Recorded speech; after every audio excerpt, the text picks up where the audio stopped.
I really wanted to focus on doing the upper back with my granite stones.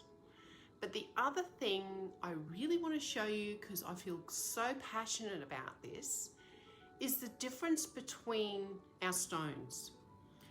And what I mean by that is the difference between basalt, which is the traditional form of hot stone, and granite. And I really want you to understand, I guess, how much more beneficial the granite or the semi-precious or the crystal or the marble is, rather than use basalt. That the granite is a non-porous product, whereas basalt is not.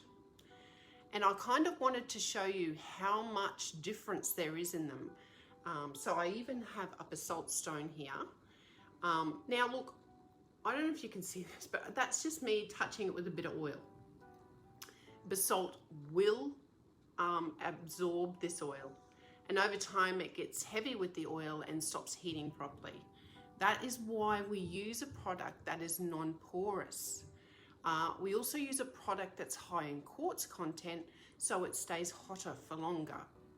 So I'm just going to demonstrate the upper back for you, and then I'm going to show you with basalt, and I'm going to show you with the granite. My teardrop granite stone, when I'm working through here, I've already put oil on. So of course, if it's a hot stone, you can bring it in, cool it down on the fleshier part, flipping so we don't burn our hand. And then we're going to come in. So what I'm doing is actually pushing from this point into the stone. When you start doing stuff like that, all you're actually doing is straining your wrists and thumbs. And it actually doesn't feel as nice. But if you push from this point into that stone and hold the top of the stone, you'll get a lot better effect. So slow is better, and I'm going right in and working through this area. Just going to show you on the other side with my other hand so you can see a bit better. So you can see I'm working through those rhomboid areas, up through the upper trap, in and down, so we can really get in through this area. It's very, very effective. Then you can come from the side and work through, again holding and pressing from this point, and I push out towards the scalp and kind of hold it up against the scalp and push out, almost like a little stretch. So coming out and stretching, slow stretch. So the heat of the stone helps to relax everything, and then you can come up on top of the levator scalp, making sure you don't hit that bony prominence just through there. Again, body mechanics are vital when you're working with these stones.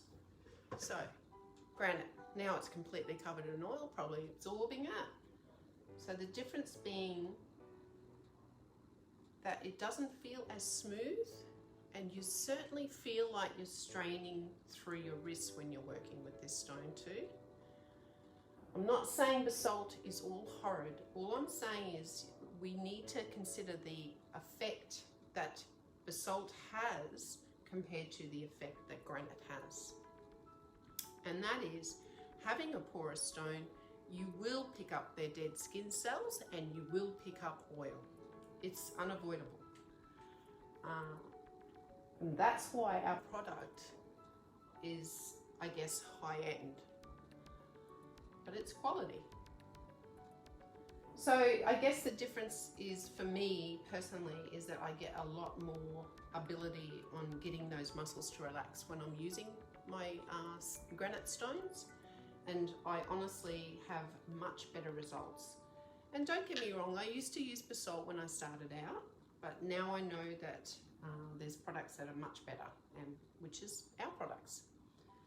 So upper back is such an important part. There's a lot of stress that people hold through here.